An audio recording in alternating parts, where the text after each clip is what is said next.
because they knew that that would be bad for them and bad for New Zealand. Mr. Speaker, we were going to have in this budget a rebalancing of incentives to invest in the productive economy rather than the property speculation part of the economy. And this government wimped out. This government wimped out because so many of its supporters are the very property investors that rebalancing would have hurt.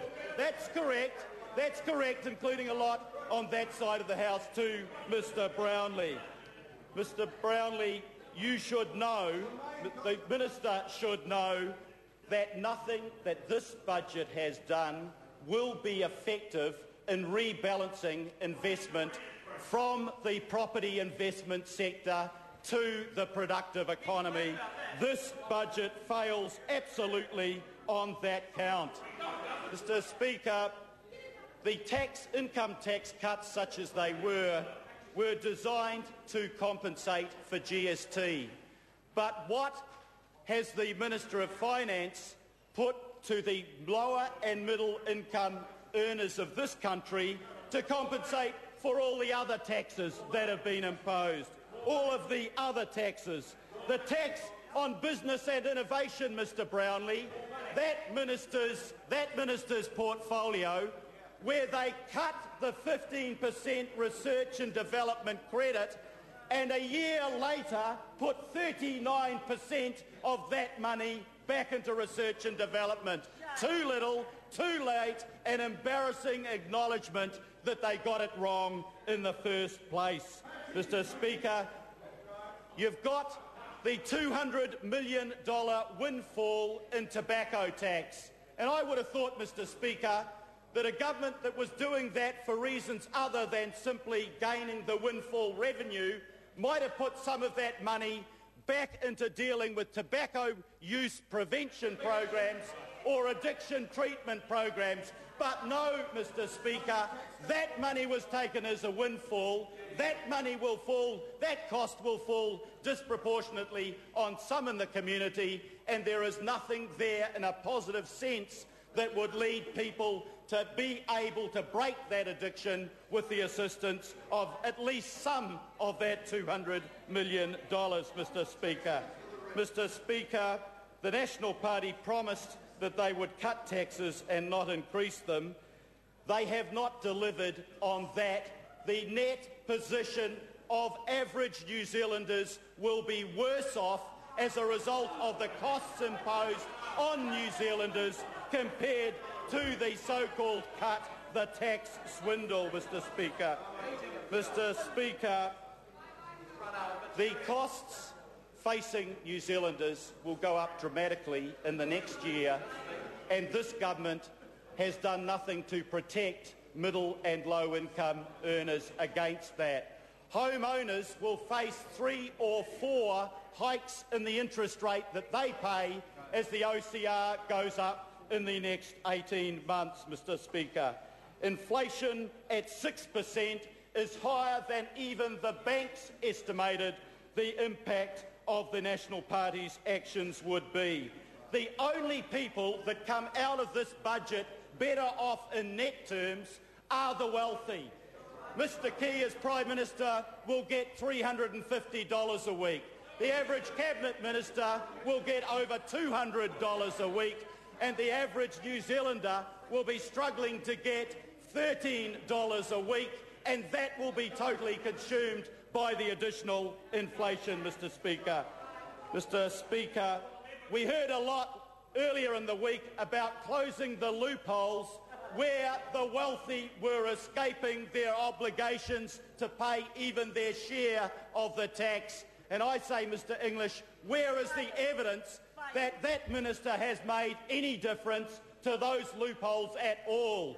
There were options there put up by the Tax Working Party, and that government lacked the courage of its convictions to actually implement the recommendations that were made, Mr. Speaker. Mr. Speaker, the wealthy won't be paying more tax out of this budget, but the 40% of New Zealanders that Mr Key claimed weren't pulling their weight at the bottom, they will be paying more because they'll be paying more on GST on everything that they buy. Mr Key said earlier in the week that New Zealanders should not be jealous of the fact that the wealthy were getting the biggest share of it. They are not jealous, Mr Key, but they are angry that this budget does not give ordinary New Zealanders on low and middle incomes, a fair go, Mr Speaker. And some of those New Zealanders who will be angry are people like Henry Lindsay and Vicky Drew and the thousands of other elderly, frail New Zealanders who paid taxes all of their life, only to find that when they were elderly and in need and needed some help, a very small amount of help, $30 a week in home care, that has been cut. And Mr English should explain to those people why it is that that small amount of assistance to enable them to maintain their independence is regarded as low-quality expenditure, while $700 a week extra in tax cuts to chief executives is regarded as high-quality expenditure, Mr Speaker. People who got a wage or a salary rise last year of $1,000 a week, who got the big tax cuts last year, have again benefited from the big tax cuts this year.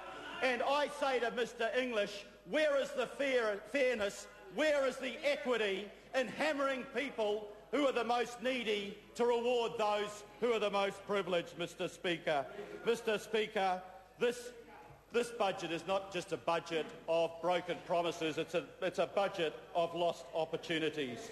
We need an export-led recovery, but where is the evidence of anything in this budget that will stop the continuation of the cycle of higher interest rates and inflated exchange rates that stop the export sector being able to do as well as it should? Where is the evidence of assistance to savings?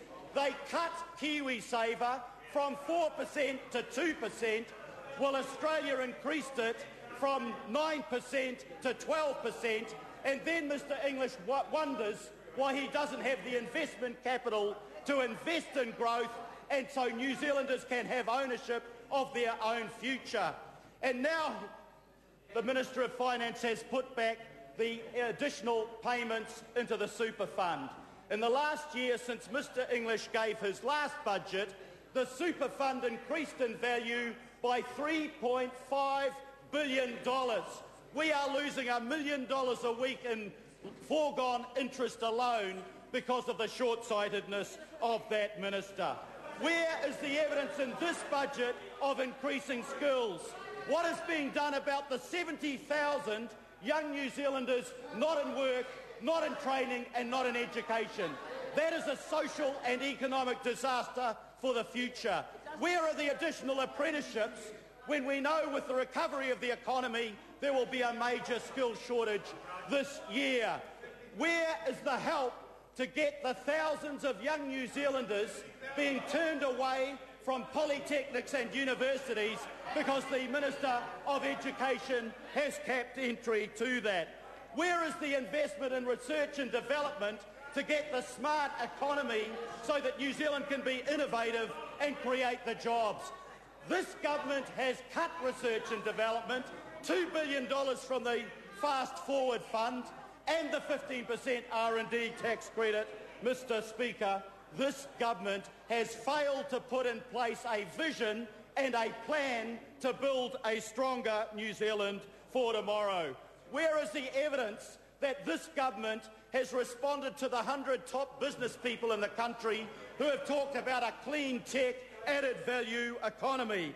Mr Speaker, their pleas have been ignored. Mr Speaker, this is a budget of missed opportunities. This is a budget that promotes inequality in a way that no budget has since 1991, the mother of all budgets. This is a budget of unfairness. This is a budget of more new taxes. This is a budget that will damage the hard-pressed New Zealand families to reward the few instead of looking after the many.